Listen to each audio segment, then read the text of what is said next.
So everyone's got videos that show how to remove all this stuff off the gas dryer, but a lot of them often lack a little bit of clarity into this specific area right here. And so I thought I'd bring a little bit of clarity into this on how you disconnect this specific piece.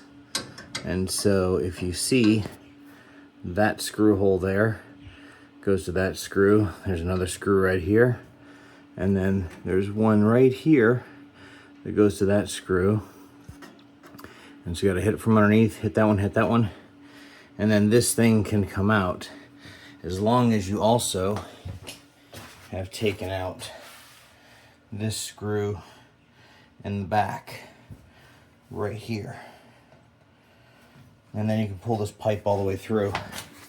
This absolves you from having to disconnect the pipe anywhere in this assembly or dealing with anything else in this assembly.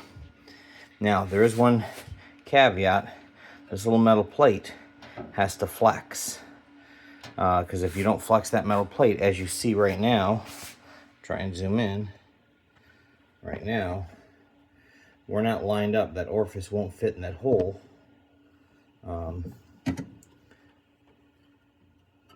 Right here, that gold orifice won't quite fit in that hole, so this plate has to flex this way for that orifice to line up.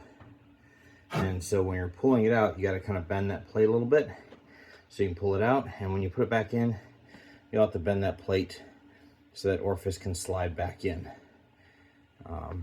But aside from that, it's those 3 screws there. Now there is the extra colored screw up here. You'll notice I have it aligned with the LP, but there's also the N, which is kind of hard to see in this darkness here. Try and get the light in closer. All right, so there's the N and the LP. You just loosen that screw and that metal casing will turn. And so you loosen that screw and you turn the metal casing until the metal casing has LP up at the screw.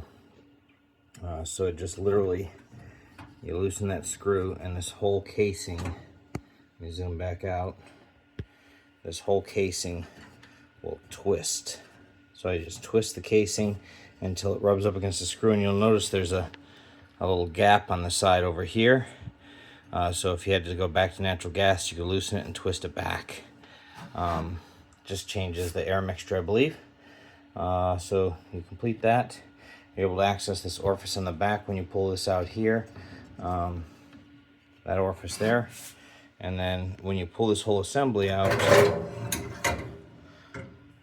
you can easily